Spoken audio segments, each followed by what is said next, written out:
Hello hello friends. आज आपण Tux paint हे सॉफ्टवेअर कसं वापरायचं हे पाहणार आहोत. तर तुम्ही डेस्कटॉपवर आधीच मी टक्स पेंट हे डाउनलोड करून घेतलंय. त्याच्यावर डबल क्लिक केलं की ते सॉफ्टवेअर तुमचं काय आहे ओपन होणार आहे आणि तुमची अशी स्क्रीन डिस्प्ले होणार आहे. ओके, समजली तुम्हाला स्क्रीन कशी डिस्प्ले होणार आहे? ठीक आहे. ते स्क्रीन डिस्प्ले झाल्यानंतर तुम्ही काय करू शकता, न्यू या ऑप्शन वर जाऊन तुम्ही न्यू पेज घेऊ शकता. ओके, न्यू पेज घेताना तुम्हाला ब्लँक घेऊ शकता किंवा कुठल्याही कलर मध्ये तुम्ही पेज हे घेऊ शकता किंवा डाऊन एरो जो आहे त्यानुसार तुम्ही काय करू शकता. कुठलंही तुम्हाला जर असेल तर ते तुम्ही ड्रॉ घेऊ शकता. डबल क्लिक केलं की तुम्हाला ते पिक्चर येऊन जाणार. फिशचं पिक्चर घेतलंय, फिश घेतलाय. स्टॅम्प मध्ये काय होतंय, तुम्हाला स्टॅम्पिंग केलं जातं म्हणजे वेगवेगळे जे ऑप्शन आहेत तुम्ही घेऊ शकता स्टॅम्प मध्ये. ओके, हे जर असेल बेडूक जर असेल तुम्हाला घ्यायचं जे तुम्हाला पिक्चर्स आहे तुम्हाला ते घेता येतात स्टॅम्प मध्ये. लाईन मध्ये आता तुम्हाला पुन्हा एकदा मी न्यू करून दाखवतो. ब्लँक पेज घेतलं. न्यू ने काय केलं मी, ब्लँक पेज हा एरिया झाला. हा टूल्स आहेत आणि ते ब्रशेस आहेत.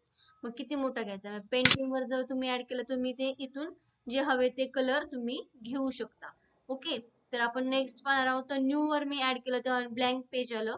ब्लँक पेज आल्यानंतर मी पहिल्यांदा स्टॅम्प दाखवलं तुम्हाला. स्टॅम्प वर केल्यानंतर तुम्हाला जे काय आहे ते तुम्ही घेऊ शकता. ओके, तुम्ही ड्रॉ करू शकता. झालं? ओके, आणि अंडो केलं तर मी पुन्हा पुन्हा जाणार आहे. अंडो म्हणजे पुन्हा बॅक जायचं. ठीक आहे, आता आपण लाईन पाहणार आहोत. लाईन टूल्स हा कशासाठी यूज केला जातो, स्ट्रेट लाईन ड्रॉ करण्यासाठी. मग ती स्ट्रेट लाईन कशी असावी, ती किती साईज मध्ये असावी ते तुम्हाला डिस्प्ले केलं. इथे पण तुम्हाला मिनिमम मॅक्सिमम साईज तुम्ही घेऊ शकता. आता किती साईज जरी ही घेतली तर तुम्हाला स्ट्रेट लाईन ड्रॉ करताना तुम्ही अशी स्ट्रेट लाईन ड्रॉ करू शकता. ओके, तर शेप असते तुमची. शेप घ्यायचा, मग स्क्वेअर घ्यायचा आहे की रेक्टँगल घ्यायचा आहे, कुठला घ्यायचा. समजा मी रेक्टँगल शेप घेतला तर मी रेक्टँगल शेप असा मी ड्रॉ केला. ठीक आहे, आता मी रेक्टँगल शेप ड्रॉ केला. पण मला या शेपला काय करायचंय, फिल करायचं म्हणजे पूर्ण. आता मी मी पेंटनी लेफ्ट क्लिक प्रेस करून माऊसची कलर देऊ शकते. कुठला कलर, समजा मी रेड कलर घेतला. ओके, असा येणार.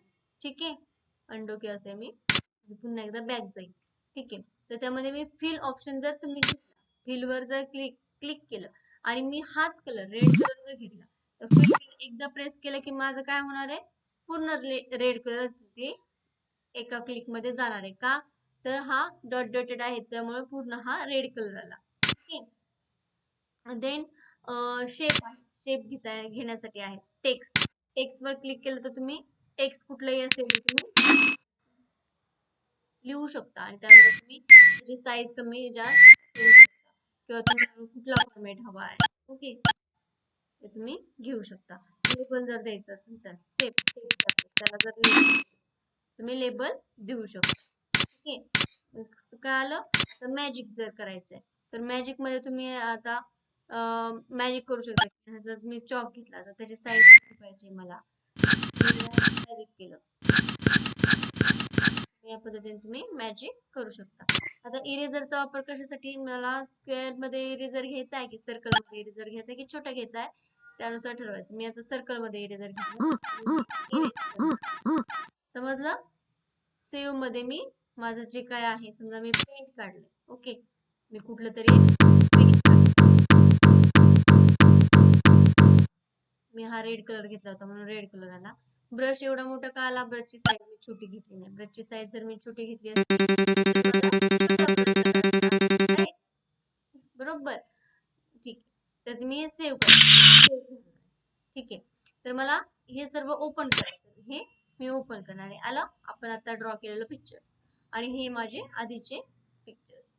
ओके, हे ओपन वर क्लिक केल्यानंतर मग स्लाइड करायचं, स्लाइड शो करायचं. मग स्लाइड शो कसं करणार आहे, मी स्लाइड वर क्लिक करणार आहे. तिथे खालच्या साईडला बघा स्लाइड्स म्हणून नाव आहे. स्लाइड वर क्लिक केल्यानंतर मी नंबरिंग देणार आहे, कोणत्या एक नंबरला जाणार आहे, कुठल्या 2 नंबरला जाणार आहे, त्यानुसार मी नंबरिंग देणार आहे. नंबरिंग दिले. ठीक आहे, नंतर मी साईज वाढवली आणि क्लिक केलं. ते काय होणार आहे, 1 2 3 4 5 6 अशा पद्धतीने ते प्ले होणार आहे. असंच असतं ते टक्स पेंट. तुम्ही एकदा स्वतः टक्स पेंट हे सॉफ्टवेअर तुमच्या लॅपटॉप मध्ये, कम्प्युटर मध्ये एकदा डाउनलोड करा आणि तुम्ही स्वतः त्याचा अनुभव घ्या. आणि काही समजलं नाही तर मला पुन्हा एकदा कमेंटमध्ये सांगू शकता.